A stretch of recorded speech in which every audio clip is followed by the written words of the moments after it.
Everybody, and welcome back to Coach Blake's Breakdowns, where I go through my shadow team, how everybody's doing, what my players look like, and especially now that we're getting to the end of the season, what we're looking for as far as the draft and how the board's starting to lay out as we're getting to the end of the college football season as well as not as the NFL season. But today I wanted to do it in a little bit of a different format instead of just going through my team, looking at the PFF grades and the marginal snap count movement. I want to show you guys the setup that we use in the Shadow Team Fantasy League. You can consider it that I'm a part of and kind of show you what the scoring looks like, what we're looking for on a week to week basis, and why I might not be as excited about some players as others, just based on their performance. And obviously, this is week to week, and we go through a few weeks and just see how everything's been going. But this is more of how I track how my team's doing on a week to week basis. And then I'll use the PFF grades and all that stuff on the home sheet that we've been using as we look, as we get more into a team building mindset and improving this team and what we're going to need and all of that good stuff. But to start, let's go drop into this league spreadsheet and see how I did in week 14. Let me just get pulled up. Boom. Here we go. Hopefully you guys can see that. Maybe I'll do a little bit of we'll zoom in just a little bit there. But yeah, this is it. This is what we're looking at right now. This is week 14, obviously. You can see by the the header. But so it's the snap count for the week per PFF. Their grade for the week, just overall offense, defense, whatever. The positional value that we've assigned each position for scoring purposes. We can get more into that in a little bit. But that's just pulled off of PFF's All 22 fantasy platform, I believe. And then the score that they got for the week, if they got a score. So obviously, to go through just left to right, the snap count column, a number highlighted in red means it did not qualify to score. So that player didn't get enough snaps to be considered a high enough volume player to get a score for that week. So obviously, you have a quarterback that doesn't get any snaps. That's gonna happen. But Kenny McIntosh is the first example of someone getting snaps, but it's not enough because there are snap minimums to score. That way, you can't have a guy that plays 5 snaps or plays 1 snap and gets a pick 6 to score for you with a really high PFF grade. You want to make sure you're getting enough snaps to make sure the grade means something, but then also that player is getting meaningful time. So 50 snaps is just short. 15 snaps is just short of the snap minimum of 20. And you can see all snap minimums here for each position if you want to take note of that. But Bijan, the first player that scored, obviously we know this is a high-level player for the team. He's considered an elite player throughout the season so far. 70.5 is a grade that we can't complain about. The running back's positional value is 2.87. And so how the scoring works is it's positional value times the PFF grade. So essentially the PFF grade is what percentage of your positional value points that player receives. And that calculates the final score, 2.02 for Bijan in week 14. I won't describe that for every player going through, but just that way we all know what we're looking at here. But anyway, so Bijan and Kenny, 63 and 15 snaps, similar grades, which is good to see. It's good to see Kenny McIntosh having good PFF grades when he's able to get in the rotation, get some reps. But obviously Bijan's the player that scored here. Go to the tight end room. As we know, Dallin Holker is the only other tight end not named Tucker Kraft that's getting any run in my current tight end room. I believe Zach Kuntz is a practice squad player at best. I don't remember if he's still on the team, but I'm telling myself that he is.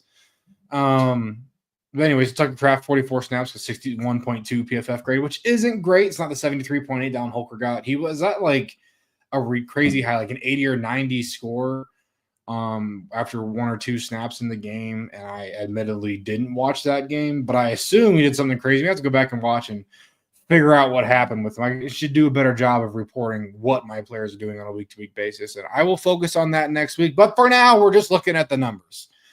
But anyway, yeah, 73.8 grade. That is promising, but we'll go back here in a little bit, and you'll see he hasn't really done much all year, just like Zach Kuntz. So not really crazy exciting. So good grade, but not really much to be excited about with the low sample size and just a non-scoring volume. But yeah, Tucker Kraft, 44 snaps. That makes him eligible to score, 61.2 grade. Kind of what we've seen from him all season, where it's not a grade you are going to be super excited about, but it's a good grade. A 60 is what I consider an average starter on the PFF scale. I know that can shift from week to week and per competition and all that jazz, but I consider kind of that 60 range to be average. And if you recall, kind of the tier chart that we have set up, that's also where that value lands. So solid week, not a below average performance, not an above average performance, but good performance nonetheless. 3.3 positional value, so he's going to also get 2.02 points. Onto the receiving room, Troy Franklin's on a bye. Being one of my higher volume guys, it's not great to see, especially with Jalen Coker being injured currently. I don't remember if he's on IR or not, unlike the other player that I've been having problems with lately, or this season, honestly. But so anyway, Jalen Coker hasn't been playing as of late. Troy Franklin was on a bye, so we only got 2 receivers that were eligible to score because obviously Brendan Rice wasn't getting any run. Very limited snaps this year. I think he only has 3 on the season. Matt Landers is not with the team currently, so he's not going to qualify. But anyway, so those 2 receivers still get good grades. Malik Neighbors and JSN still leading the charge in the receiver room, and it feels really good to have receivers that I know I can count on and should be staples in this room for a long time. Hopefully, we get a better quarterback than Danny Dimes in New York or New Jersey, and hopefully the Seahawks can find a long-term young quarterback that can still keep up production with a very talented receiving core out there in Seattle. But anyway, so as you can see, they have a very high, the second highest, if I remember correctly, behind quarterback positional value at 6.04. So the high grades, high positional value, high points. As you can see, we're over 9.9, almost 9.5 points between the 2 players, which is very significant, especially for what my team typically scores week to week. But great performances from them. Great to see the 80 from JSN. That pulled him up. And so now him and Malik Neighbors are both considered high quality players per the tier list that I have set up. Onto the tackles, don't have any that qualify. Again, Denver on a bye, of course, because Franklin was on a bye. And then Warren McClendon not getting reps. He had some playing time here recently with some of the injuries that have been going around. Rams have been dealing with the injury bug this season. But it seems he's found his place back on the bench. Jalen Duncan, a very low volume performer. Don't really expect much from him every week. So no surprises in the tackle room, though it is obviously a position of need because we have nobody contributing any points currently. Down to interior offensive line. That's where we get our first flex player. So we'll talk about that real quick. Players that within, I can't remember, I think it's 3 seasons, in the last 3 seasons, if they've played, how do I want to phrase this? If they've played a level of snaps that would qualify them for scoring, qualifying number of volume of snaps over the last 3 years at multiple positions, a player can be eligible to score for either position in this format. So you might say, why is guard and center different? Because center's only, the center positional value is 2.72. But if you're a guard center flex guy and you only have 1 interior offensive lineman that's contributing right now, you want to score that guy as a guard, not a center, because again, the guards are getting 4.14 and centers are getting 2.72 max points per week. So obviously, we want to score him as a guard, even though he is playing center. That got me 2.7 points this week. Good grades across the interior, and Christian Mahogany getting his first run of the year, putting up almost a 70 grade, only 3 snaps. Again, only seven snaps, but Chandler Zavala got in there, got a 71.6 grade. I've talked about how both of those situations are pretty unique in the sense that Zavala, the Panthers brought in some interior offensive line talent in free agency, so that bumped him down the depth chart.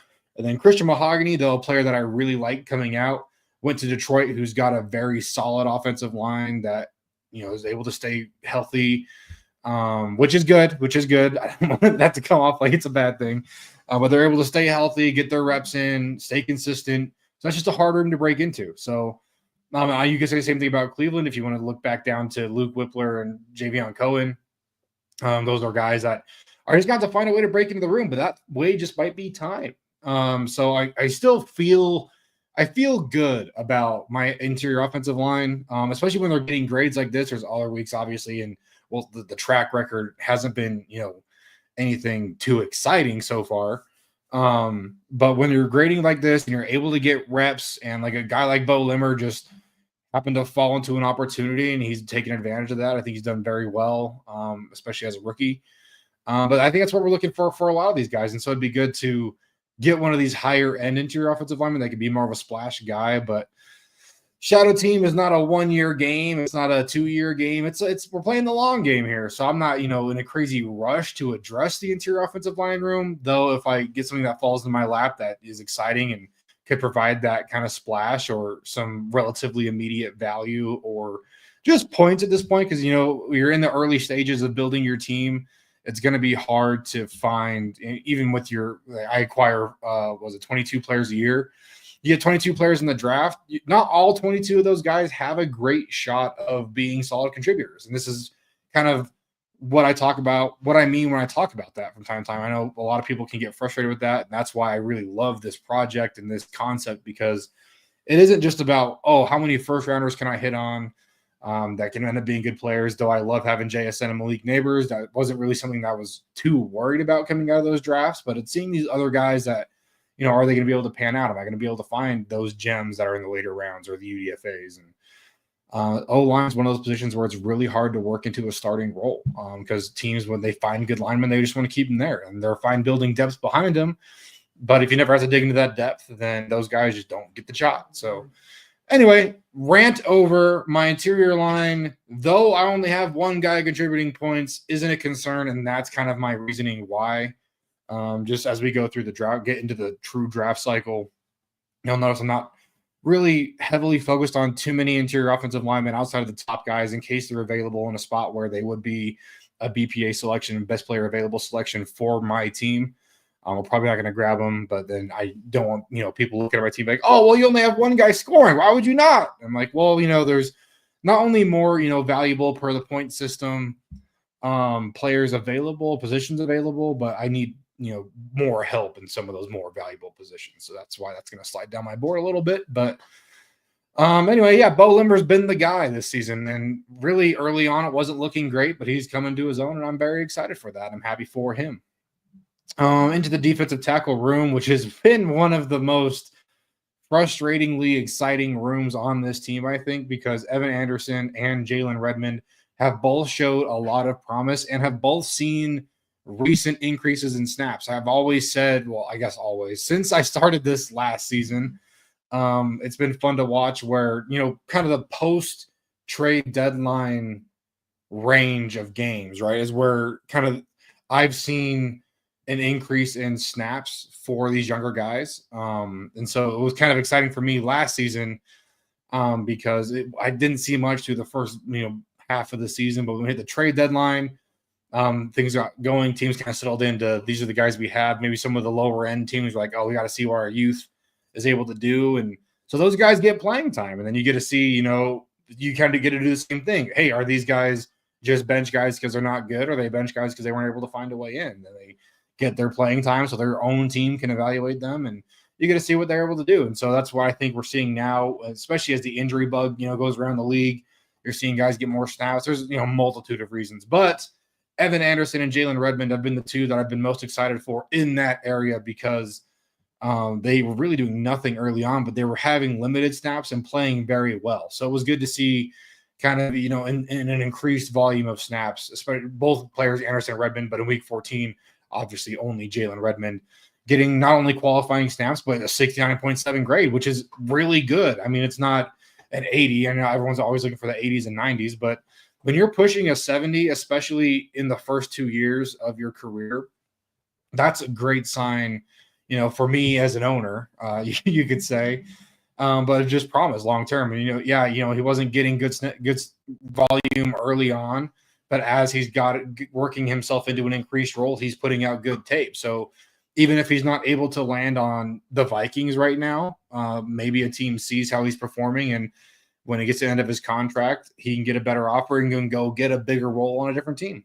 Or maybe the Vikings, see the value and work him up in the depth chart. But either way, that's why it's exciting. It's kind of obvious, but I just like talking about these guys, especially in this format. I think this format's a lot better for what I'm trying to do with this show as far as the week to week. And that way we can see, you can kind of have that excitement with me as I go through and look at, look, this guy's been, working back in the rotation, or as we'll get to here in a couple position groups, this guy's kind of fallen out. What happened there? Let's do some research into that. What's going on? But yeah, Evan Anderson, Jalen Redmond. I'm excited to see what they're able to do down the back end of this season, just because they're getting increased roles. So I hope that continues. Adetomowa Adebawore has not done anything too notable, just overall. But obviously on a bye this week, so we don't need to dwell on that this week. And then we go to the edge room where we have Tuli Tuipulotu, who obviously qualifies as an edge / defensive tackle, but plays more edge linebacker for the Chargers. Got his qualifying snaps that he does very regularly. He was the same way last season for me. He's a high volume player for the Chargers, 67.4 grade. Like I've talked about on previous episodes. I think it was the last episode I posted. I talked to this, but just kind of a little bit of a regression from his rookie, debut season. Was my best player, was the best player on my shadow team last season. And he's kind of taking a step back. Not that he's a bad player, but he's kind of falling into that, average, maybe borderline above average player.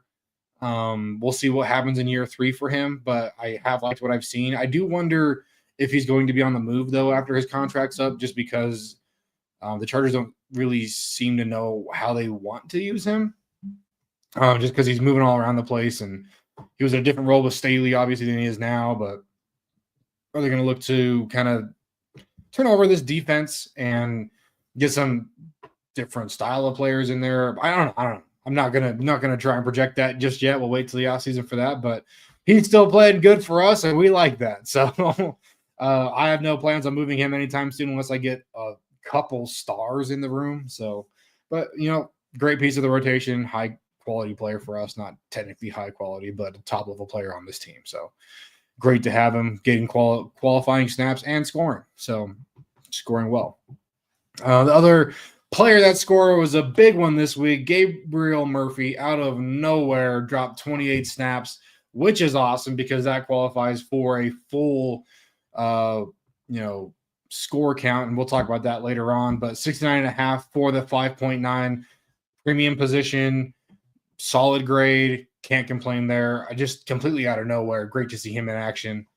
Hopefully that is able to continue throughout the end of the year. He's another great example of a guy that just wasn't doing anything, and then all of a sudden, boom, pops up, has a 28 snap week, pops almost a 70 PFF grade. That's what you love to see. I believe that was his debut in the NFL, week 14. I'll have to go back and check. But hopefully we can see some more volume from him week 15 as well. On to the linebacking room. Peyton Wilson, with a late resurgence as well, kind of eased into snaps and then took off. Over 30 snaps, which is awesome to see, because 30 is the highest benchmark on the defense, as you can see here outside of DB. But as far as benchmarks go, 30, 30, 30 for everyone in the back seven, 25 to 20 in the front defensive line rooms. So we do need that higher volume for these back end guys. As you can see, J-Nix 26. Talk about that in a second, though. Anyway, 35, that's qualifying for full volume. So he gets 3.51 max, 78.3 PFF grade, gives me 2.75 points from the rookie linebacker. And I am so excited to see that because, as you can see, Ivan Pace posted another week with 0 snaps. He is on the IR. So the only time we're probably going to see him the rest of the season is going to be in week 18. But yeah, so Ivan Pace pretty much done. I don't think he's going to qualify for even a tier next season. As we talked about with my main team page, I put every player in a different tier, high quality, low quality, average, elite, whatever that might be, just based on their volume of snaps. So if you have qualifying snaps through 18 weeks, just your year in total divided by 18, if that's a qualifying number, then you get a tier. And Ivan Pace was an above average player for my team last season. However, I don't think his snap count is going to be able to get there this season now with the drop off and this IR stint. So he's going to go from having a pretty solid, Yes, I have Tuli, Josh. I got Tuli. He's my boy. Tuli Tuipulotu has been the biggest hit on my team outside of my wide receiver room. And it's been a blast. Big Tuli Tuipulotu 2 fan. Go Chargers. Thanks for being in here, Josh. Always happy to have a friend. But anyways, yeah, so Ivan Pace not going to qualify for a tier next year, which is kind of unfortunate because he's going to drop from having, a pretty good grade last season to limited info, which means he's essentially a fringe player for me now, which I don't think will stay the case. Obviously, we'll keep him on. We're not going to bring in enough volume in the linebacker room to dump him in year 3. So obviously he has a chance to redeem himself next year if he can stay healthy. He just was really riddled with injuries all season this year. So that was tough. Cam Jones, Dallas Gant haven't been contributing this season, so we didn't expect much from them this week as per normal. But Peyton Wilson's really been a late star of the season, really saved my linebacker room. When I saw Ivan Pace go down early on, I was having no linebackers contribute because Peyton Wilson was still getting limited reps, but he's really, found a nice role in Pittsburgh. And so I hope this continues. He was kind of floating in the low 20s, then the mid 20s, and then he jumped to 30 1 week and then jumped out of the 30s next week. And hopefully he can just stay in the 30s and we can get a solid contributor week to week.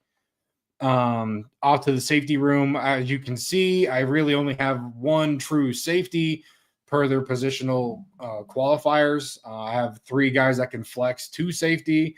But Antonio Johnson is playing safety for the Jaguars, and he is the guy that we've been leaning on a lot in the safety room this year, just because he's the one getting qualifying snaps, though he's not grading well. And this 54.1 was actually a really good grade for him. I don't want to say really good, but it was an above average grade for him on the year. So this is a good week for Antonio Johnson. Would love to see him, like I've talked about in previous weeks, and I'll continue to talk about, would love to see him just find a better situation and just be able to see if it's a good player in a bad situation or if he's just a bad player. I would love to go back up to the offense once I finish talking about my DBs. Don't worry. Just give me like 5 seconds. There's literally only 3 more players. Not a lot going on back there, but my DBs are like the strength of my team. But anyway, and then Jaden Hicks jumping out, didn't qualify for full. That's what I mean by when I talk about full point value. So he got 26 snaps, and the benchmark for that kind of 11th man on your defense, that flex player on the defense, is 25 snaps. I think it's 25 snaps. Same thing on offense. I think it's 20 or 25 to qualify as the 11th man, and you just get a reduced max point value. So being the 11th man has a max of 1.68 points, but he got him for me. Right now with this team, it's all about just getting points as far as this fantasy format goes.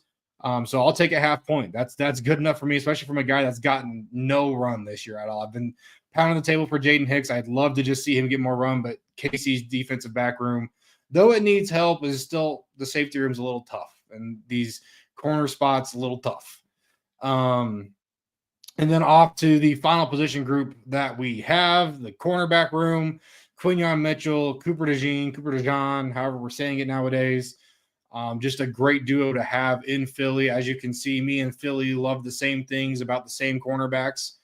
But yeah, 71, 61 snaps on the week, 65.4 for Quinyon. Lower grade week for Cooper DeJean, but they're both just balling out. I mean, ever since Cooper was on the same kind of track where low volume early on in the year, then you started to see him kind of ramp up, and now it feels like he's a full-time starter. I mean, 60 snaps is a lot, especially on a defense. So I'm just amped to see those two guys just always on the field now, especially together. It's fun for me as a shadow team owner because I just get to watch one game and watch 2 of my guys start next to each other. But it's just good to see them getting a run. And then I do want to talk about Dwight McGlothern finally getting his first run of the season with 6 snaps in Minnesota, 64.9. I want to shout out Minnesota because we had Dwight McGlothern, Gabe Murphy, and Jalen Redmond all get snaps. 2 of those 3 players got qualifying snaps this week. It is time for the youth to shine in Minnesota, at least on the defensive side of the ball. So it's been fun for me. I'm excited to see what happens the rest of the year. But that is the full week 14 recap of my team. This is the form I'm going to be using moving forward. Let's go talk about his offense, Josh. And let's scroll back up. Maybe I'll actually go to this other. Let's actually do this. I was going to go here anyway. So let's just get this pulled up. Boom. This is my team layout. This is my offense. This is, I think, a little easier to see. You kind of just see how they've been doing over the course of the full season. I update this every week along with the grades on the like in the fantasy format. But Josh, since you're here and I can act like I'm talking to you, what I talk about every week is how I am crazy amped that my wide receiver room is doing so well, because I just feel like wide receiver is a position that I kind of just take shots in the dark in. There's things that I like to watch for and things that I like to see. And as you can see, I kind of have a type with my receivers. I think Brendan Rice is kind of the one that stands out from the rest. Obviously, that's not going great. But yeah, JSN, Malik Neighbors, Troy Franklin, Jalen Coker have been a great group of wide receivers to have. I think personally, I'd like Jalen Coker to be my wide receiver 3. He probably will be officially on the depth chart next season, if he can, get back healthy and return to the role that he was in and play the same level. Obviously, all those variables always in place. But Troy Franklin just getting more run. As you can see, he's now 62 snaps ahead of Jalen Coker. And again, Jalen Coker being hurt, I don't think that's going to change at all. Bijan Robinson was my very first pick when I started my shadow team, and I can't have asked for a better hit. I mean, a 91.4 PFF grade on the year through 640 snaps. I mean, he's averaging 45 a game. Everyone knows Bijan's a great player in Atlanta, great player for that team. I think they view him as a foundational piece. I do as well at this point in my team building process. Quarterback room needs some help. I said I stopped talking about it, but it's kind of just the big glaring hole. I have contributors in every other room on this offense but quarterback. Michael Pratt, Sam Hartman aren't getting it done, but as you can see, I haven't really invested premium capital, so I don't consider any misses. Probably going to get another mid to late round quarterback this year. Eyeing a guy like Jackson Dart. We'll have to bring Dart in. I think he's got potential at the next level. I think he can be more of a project guy, backup guy that can earn his way into a spot in the NFL. But yeah, man, this quarterback room, I'm okay waiting. I've always said you should build your team for your quarterback, not around your quarterback. So I'm okay, getting this solid receiving room, have a good back in Bijan. They're all waiting for a quarterback to come. They are okay doing their thing. They can still be solid. Tucker Kraft is a very solid tight end, 65 PFF grade on the year. That's a solid level to be at, especially in year 2. Need some O-line help. I'm aware of that. Need some O-line help, but we can work on that. Again, not prioritizing really anything but tackle. Do need a tackle for sure. Don't have any tackles, and that's, like I showed on the last sheet, tackles can get, 5 points a week if they're, playing perfect. So need that just for point value and for team building sake on the offense. But taking some hits on the O-line, guys that I've liked, and as you can see, they're not playing poorly, but the biggest issue we're having is just playing. I have 3 guys over 100 snaps, 2 guys over 250 snaps, and only 1 guy over 700 snaps. And that's just not going to cut it, especially when I have guys with 8-3, 24, and 3 guys with none. Emil Ekiyor is out of the league. I don't see him. I don't think he even played in the UFL. So that was kind of a miss, but that's okay. And then when I talk about these tiers as far as next year, just to remind everybody, this column, the player name column, that's the tier that they're landing in for next year. Where they're projecting right now. And they're only going to project for a tier if any of these light up. So I think Ivan Pace might still make it just because he's getting above 20. That's kind of my threshold for where I'm at in my process right now as far as putting you guys in tiers. And then the tier category column, whatever you want to call it, is where they were last year. So limited information means they didn't qualify for a tier. And then obviously average, you understand what that means. My offense was all average last year. The 3 guys that qualified. And then obviously rookies, just they're rookies, so they don't have anything from last year. I'm going to slide over the defense real quick, even though Josh wanted to look at the offense. Just to talk about the same thing because I have more variants here. I had 2 above average players last season on my defense. Everybody else didn't qualify. And then I have a bunch of rookies this year, but they look like they're going to qualify. So Antonio Johnson, going to qualify as a bad player. Not great, but you have to live with those every now and then. But we're going to have 3 rookies that are going to qualify. And right now they're qualifying as, what's the technical term? Above average. They're so the green with black is above average grade. That means you're in the 70s, as you can see by their PFF grades. It's kind of obvious. But 3 rookies adding to the list is great. And then Thule was obviously above average last year, fell off a little bit this year. Ivan Pace was above average last year, is looking to be average this year. So Back to the offense. Am I going to take a QB this draft? How do I decide what pick you get? Perfect. I actually have an intro to Shadow Teams video on the channel. Yeah, I put it in the playlist. It should be the first one in the playlist. I think it's pinned to my page. I don't know if that's true. I'll make that happen if it's not, once I get looking a little prettier. But to answer that question quickly, how do you decide what pick you get? Great question. So it kind of changes every year. So the high level, really quick, Shadow Team building. Your first 4 seasons, at least the rules I'm using, your first 4 seasons, you get 2 picks per round, and I'm picking up 8 undrafted free agents every season. So I get 2 picks in the first, second, third, fourth, fifth, all the way through 7th round. And then determining those picks in your first season, your range of picks is you roll a die. I roll 2 since it's 2 picks per round for that pick. And so the range in your first year is 1 to 6 because there's 6 sides on a die. So you roll that. I roll them for each pick. So if I roll a 3, then I get the third pick, and then the other one, the second range, it's always the math that I forget how to do. Let's just go check on my previous drafts. So yeah, we're on a 20. So I rolled 4s. I think I rolled 4s. Oh, not 4s. I rolled a 6 and then something low. I think a 5. So it's probably 15 to 21. And I got 20. So that's essentially how that works. So you have your ranges, and it's on that template that I have posted. I just don't have it right in front of me right now.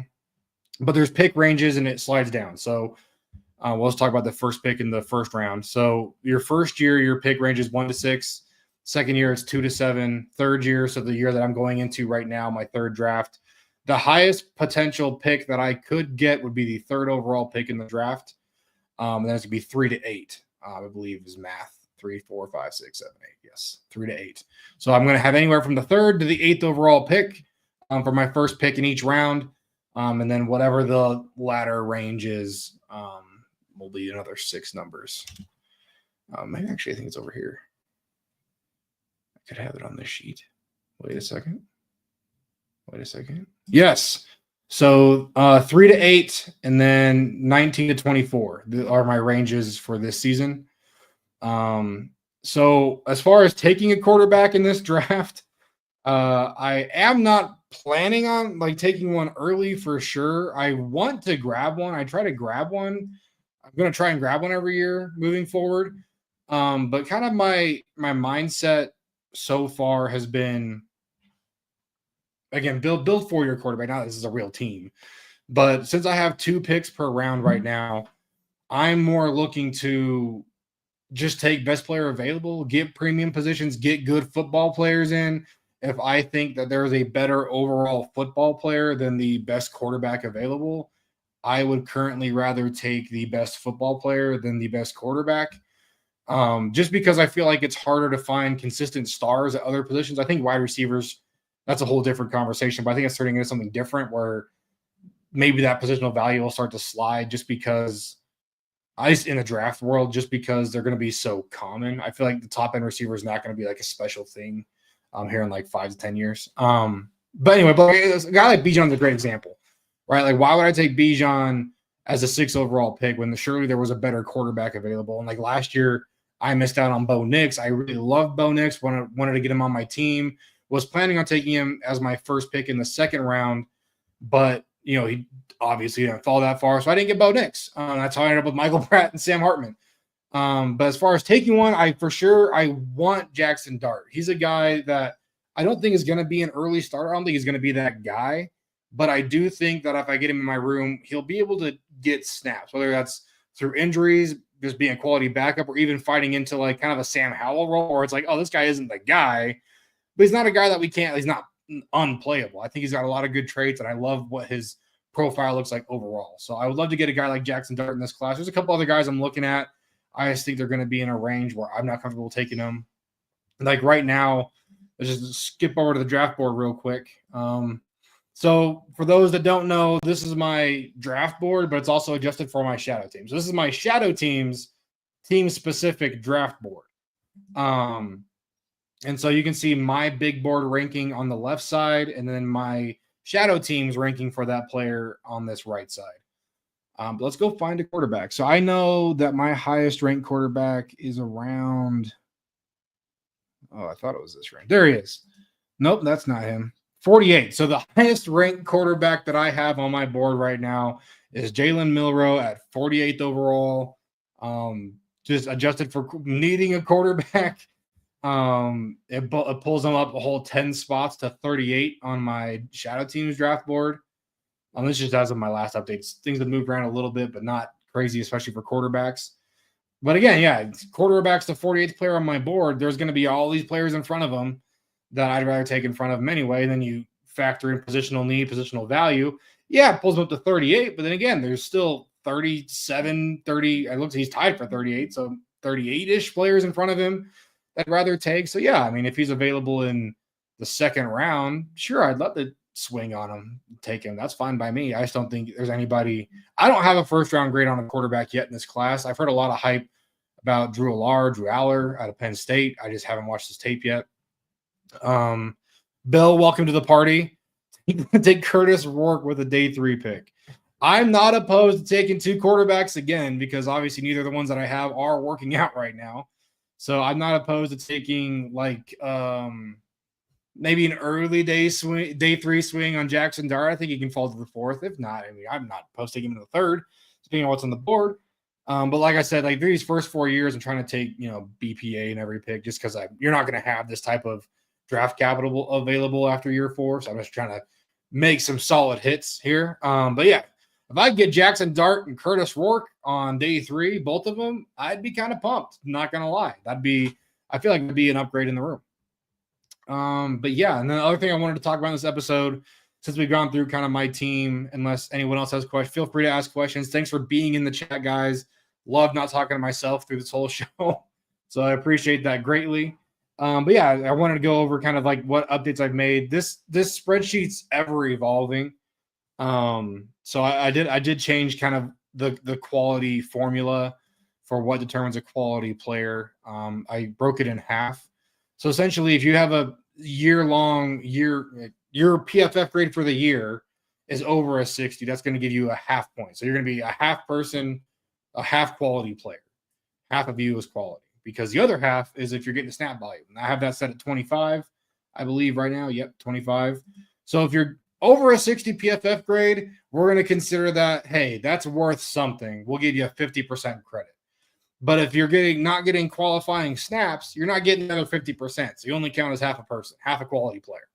If you're over a 60 PFF grade and you're getting over 25 snaps per game per week, not per game because I do 18, not 17, per week, then you're going to be a full quality player if you get over 60 and over the 25 snap minimum.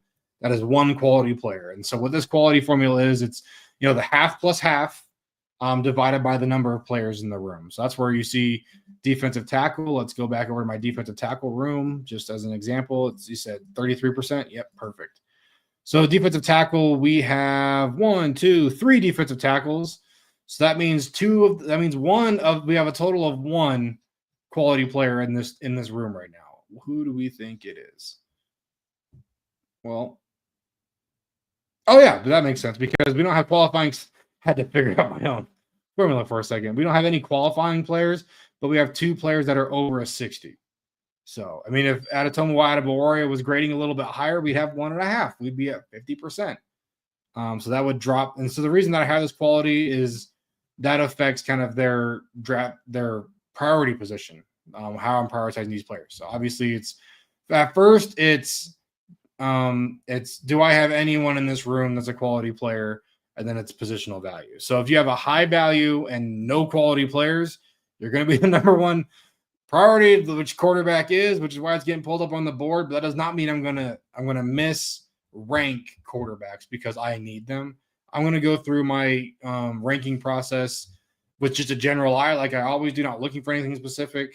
And then I just drop my board in here and resort it. So as though we need quarterback, it's not looking like we're going to take one. I don't want to reach that far for a quarterback, like I said, especially in these drafts right now where I probably could afford to take more swings, but I'd rather just collect quality players and I'd rather have my best shot at getting 22 quality players out of each draft, opposed to going and getting the guy and missing on however many picks that might take. Like I already wasted quote unquote wasted 2 picks last year, or 1 pick on a quarterback, and I wasted 2 UDFAs because I took a punter that didn't end up making a team and a quarterback that's just riding the pine. So that's 3 players out of the 22 that I didn't give myself a shot at.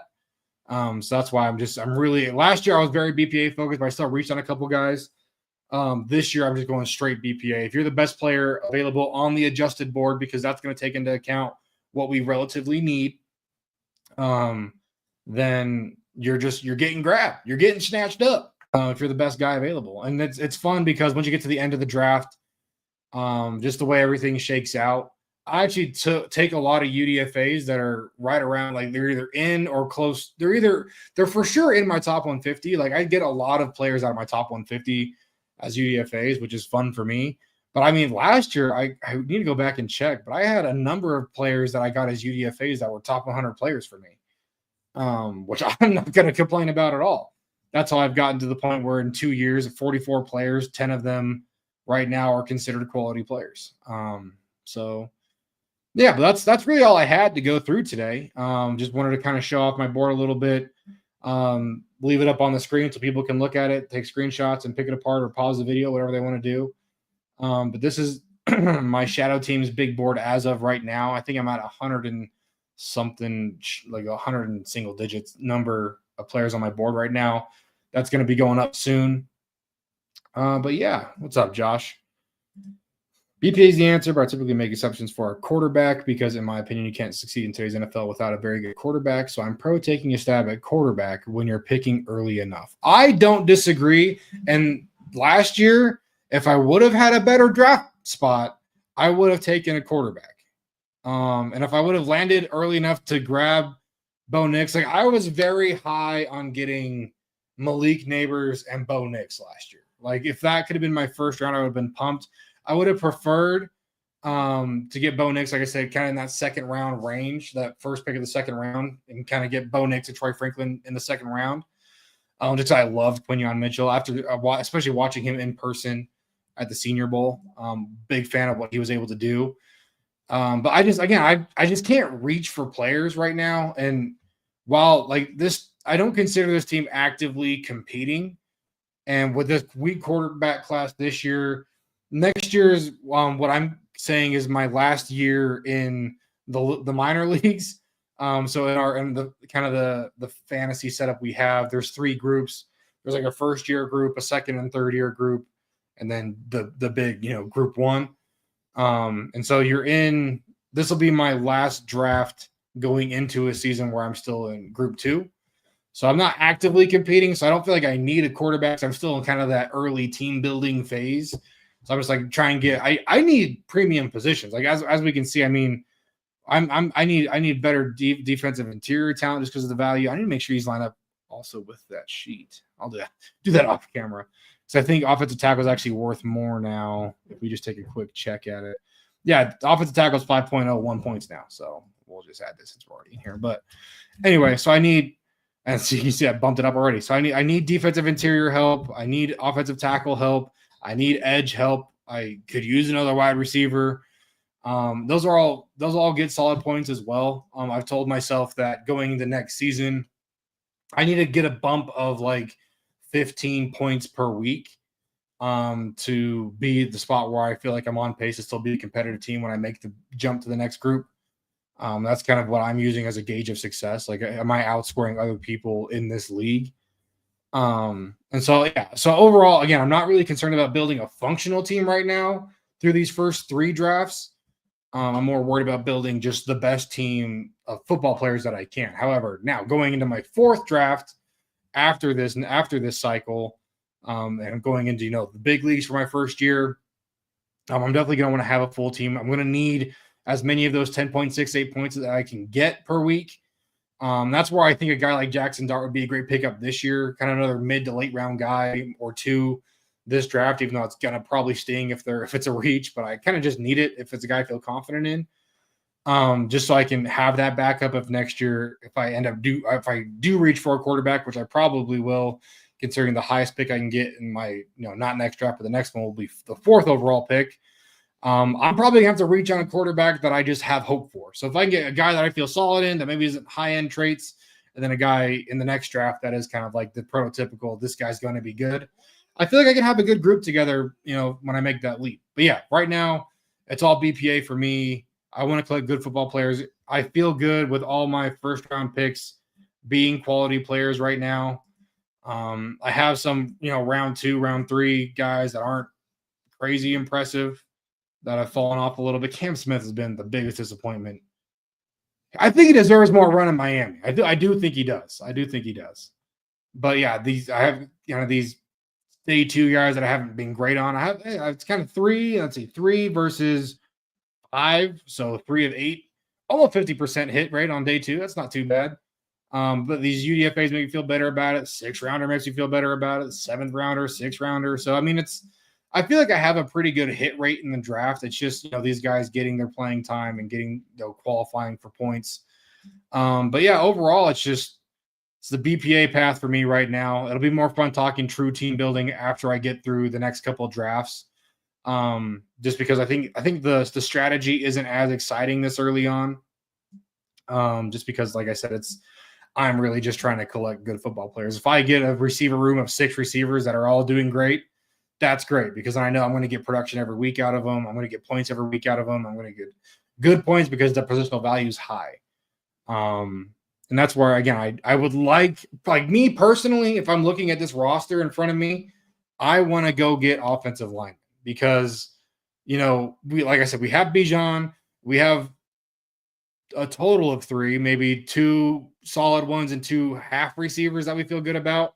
So 3 receivers that we can rotate the other 2.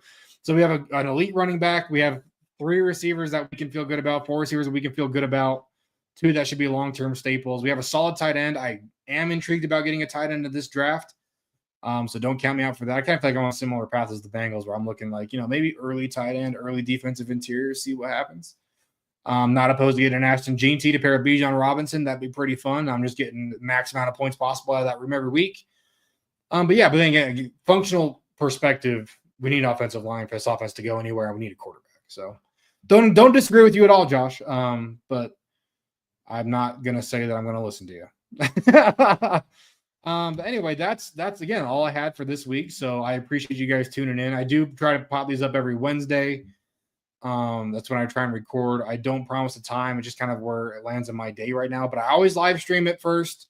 So it just goes out in the world. And then what I'll do is either later tonight or tomorrow, I download it, post it as an actual video, and I put it in my Shadow Team playlist that you can find on my channel. So, but again, I appreciate you guys being here and the support. Hopefully this wasn't too boring for everybody. It's kind of fun. We're getting to the point of the year where I can start really getting into the nitty gritty of some of the draft stuff. So I'm looking forward to it. Oh, Bill, this one just barely popped up for some reason. Mason Graham's going to be here. Yes, Mason Graham is going to be my guy. If I can get Mason Graham at 3, I'm going to be amped. That's the only reason. I think the biggest reason I'm worried about my dice roll this year is if I roll a 6 and I get that pick 8, is Mason. I think Mason Graham's still going to be available there. But it's like I kind of get a little iffy there, I think, at some point. But yeah, I am definitely planning on getting Mason Graham early, and then if I can, obviously looking at the board, Shamar Turner is not going to be that highly graded, I think, when we get to April. I don't think he's going to be he might not be a top 30 guy. I think that's wrong, obviously. But Shamar, if I get Mason Graham and Shamar Turner in the first round next year, I think this team's really going to take off. Because I mean, that's honestly what I'm planning on right now. Is looking at this defensive line right now. We have Thule, who's been a solid contributor, not really worried about him right now. But edge player. And then we have Booker and we have Adisa Isaac, who 2 guys I feel really good about. I'm excited for. But we'll see what they look like, throughout their NFL careers. They haven't shown much yet. But this defensive line room, Jalen Redmond and Evan Anderson are they're role-playing guys. I feel like they're run-stopping guys. Jalen Redmond showed a lot of fun stuff versus the pass, pass rushing in week 14. I think he can do it. Evan Anderson, I have him at 0-1. He's a run, so he's a big body run stopper. He can push the pocket a little bit, but I don't expect him to generate a lot in the pass.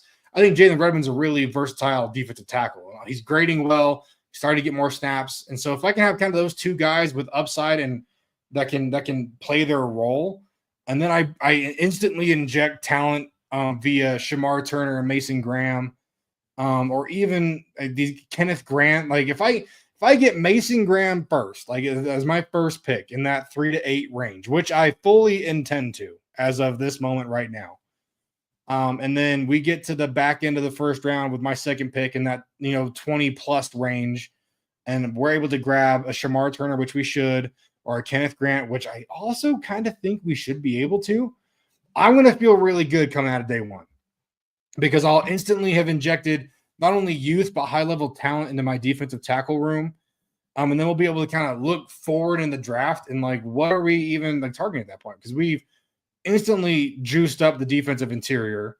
And now we're like looking for offensive tackle early day 2, maybe a quarterback early day 2, depending on how it goes. I mean, imagine the scenario, and this is kind of my dream, where we get Mason Graham, as our first pick. We get a Shamar Turner or a Kenneth Grant with our second pick, which I think we should easily have at minimum our pick of the 2. Then we come into day 2, our third pick of the draft, and we have a guy like, we might have a guy like Jalen Milroe or Drew Aller staring us in the face. I think Drew Aller is going to be a late riser. I think he's going to be kind of on the JJ McCarthy path where people think he's a really smart guy, like what he brings to the team, yada, yada, yada. All the off-field stuff that we don't get to see any of, so we just have to guess on. But if either of those two guys are there, that's my first pick of the second round. Now we've solved quarterback, we've injected defensive interior, and now we're coming to the back end of the second round looking for an offensive tackle. We're kind of on a good – we're making some progress. I mean, we look at the quality chart here. I mean, what else do we need? We got defensive interior. We grabbed quarterback. We're just looking for offensive tackle now. I mean, day 2 offensive tackle might not be great, but I think in this class, the offensive tackle doesn't look great overall. So I'm kind of fine taking a shot at anything. I think Josh Simmons could easily slide to day 2. So, I mean, if we could get Mason Graham, Shamar Turner, Jalen Milroe, Drew Aller, and Josh Simmons, like I would be absolutely elated going into the third round. Like I would that's like an ideal draft for me. Because obviously there's guys like Travis Hunter, Ashton Jeanty. I love Jack Kaiser, Kyron Lacey, Tyler Booker. Like those are all great guys to add, but just not really what we need, right? But we're adding good players at positions of need for this team early on. That's really going to set us a good, nice path to be on for success as we jump into the big leagues in 2026. So, again, thanks everybody for tuning in and watching the video. This has been a fun episode. The more interaction, the better, because then we can start talking about different team building strategies, different stuff about my big board, draft priorities, all the team building stuff, shadow team stuff, because I really do love this project. I hope I can get people to fall in love with it in some way or another, just like I have. Whether you just care about draft info and you wonder where I have guys on my board and you're waiting out for that, or you're coming here to see if I actually know what I'm talking about and my draft picks are hitting. That's kind of the fun of it for me. I like putting together the full big board, preparing for an NFL draft, and then going in and seeing if the decisions I make are the right decisions. If I've only had 2 guys that I feel like are maybe 3 with McNamara now that are out of the league in their first 2 years. I've had some really good hits. Obviously, some of them are pretty easy. As you saw, I have some good UDFA selections. We're cooking a little bit in here. So if you want to follow along with not only my my draft prospect evaluation process and the building of my big board, and but also how I view team building, my opinions on some of that stuff, my opinions on positional value and just draft strategy, team building strategy, just kind of everything related to team building. That's what I'm here for. That's what this channel's for now. And hopefully it's into more stuff later on. Maybe we get into some actual evaluating together. I can put some stuff out, talk about some players that I really like as we get closer to the draft. But yeah, thanks for tuning in, and I'll see you guys next week on Coach Blake's Breakdowns.